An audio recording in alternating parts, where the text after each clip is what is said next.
আপনার এখানে আমরা আজকে এসেছি, আপনি এই যে জামদানি শাড়ির কাজ করেন, একজন দক্ষ কারিগর। আপনি কতদিন যাবত কাজ করছেন? তো এই কাজ করতেছি পরে আল্লাহর রহমতে 38 বছর 38 বছর, 38 ইয়ার্স। একই কাজ করতেছি। আচ্ছা, আর এই এখানে হচ্ছে আপনার কতজন আপনার আন্ডারে কাজ করে? 20 জন। 20 জন। 10টা ছাত্র আছে, 20 জন লোক কাজ করে।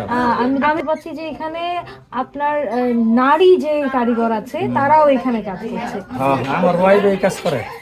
আপনার এখানে কতজন নারী কারিগর আছে?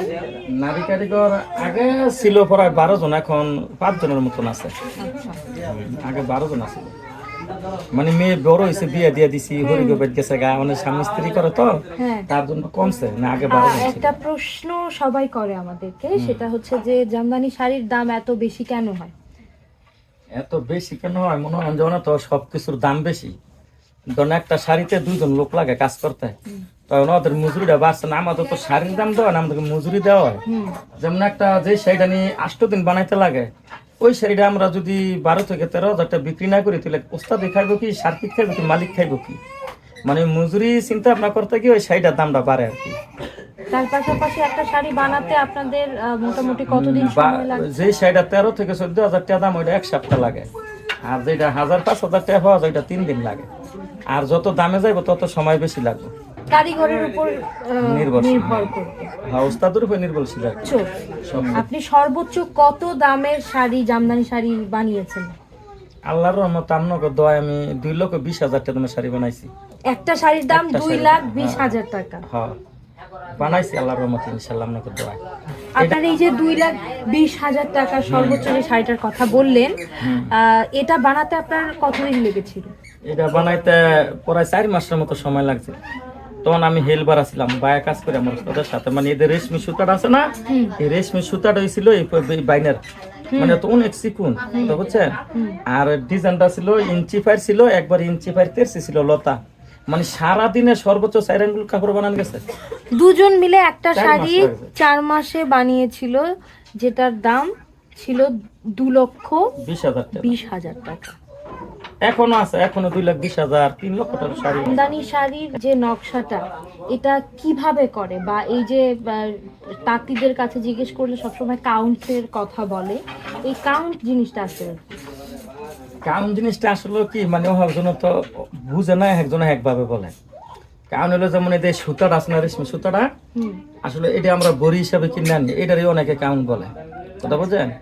বা এদের বাইনের সুতাটা, এই সুতাটার মধ্যে অনেক বেশ কম, এটা মানে 80, 40, 84 এরকম আছে। মানে যত চিকুন হইব, মানে সর্বোচ্চ 84 সুতো এসে সবচেয়ে চিকুন, সবচেয়ে চিকন। হ্যাঁ, সবচেয়ে চিকুন ওই অর্থাৎ সুতাটা। সবচেয়ে পাতলা হবে। হ্যাঁ হ্যাঁ, ওই সুতাটাই সবচেয়ে দামি বেশি।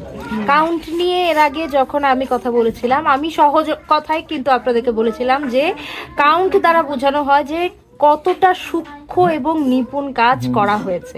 উনিও চিকুন সুতা, হ্যাঁ, উনিও কিন্তু একই কথাই বললেন যে কতটা সূক্ষ্ম এবং কতটা চিকন সুতা দিয়ে কাজটা করা হয়েছে, সেটার উপরেই কিন্তু শাড়ির কাউন্টটা নির্ভর করে। হ্যাঁ হ্যাঁ, এই যে মাটকু মারলাম, এটা হচ্ছে মাটকু, ঠিক আছে।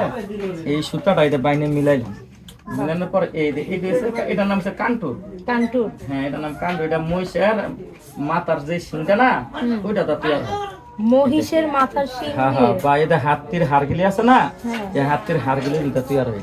আচ্ছা, এটাতে এই কারণে এটা প্লাস্টিকও না, এটা কাঠও না, এটা আসলে হাতির আড্ডিটা হাড়, আর কোনটা আছে মহিষের মাথার যে শিং, ওই শিং। এই দুইটা জিনিস দিয়ে এই কান্ডটা তৈরি করা, এই কারণে এটা অনেক দামি। এই যে কান্ডটা দেখছেন, এই কান্ডের দাম কমসে কম 500 টাকা একটা কান্ডুলের দাম। হয়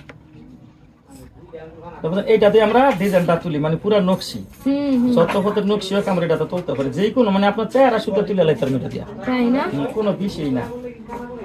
মানে আপনি চাইলে আমার চেহারা, হ্যাঁ একদম কোনো বিষয় না, যে কোনো ডিজাইন, যে কোনো, যেমন এটা আপনি একটা সাফা কাপড় করছেন না, ওইটা দেখে আমরা ডিজাইন তুলে নিতে পারি, তুলে তো যে একজন প্রকৃত অর্থের শিল্পী যিনি সবকিছু তার জামদানি শাড়িতে ফুটিয়ে তুলতে পারেন।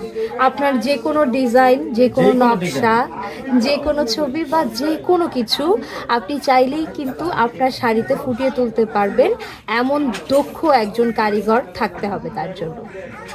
আপনাদের যদি কোনো পছন্দের ডিজাইন থাকে বা আপনি যদি নিজে কোনো ডিজাইন কাস্টমাইজ করে শাড়িটা বানাতে চান বা বানিয়ে নিতে চান, সেক্ষেত্রে অবশ্যই আমাদের সাথে যোগাযোগ করুন। কেন অসংখ্য ধন্যবাদ আপনাকেও ধন্যবাদ। আমাদেরকে অনেকটা সময় দিয়েছেন এবং অনেক গল্প করেছেন। আপনার পুরো যেই জার্নিটা আছে, এত দূর এসছেন যেভাবে, সেই গল্পটা আমাদের সাথে বলার জন্য, শেয়ার করার জন্য আপনাকে অসংখ্য ধন্যবাদ। আপনাকেও ধন্যবাদ, ইনশাল্লাহ।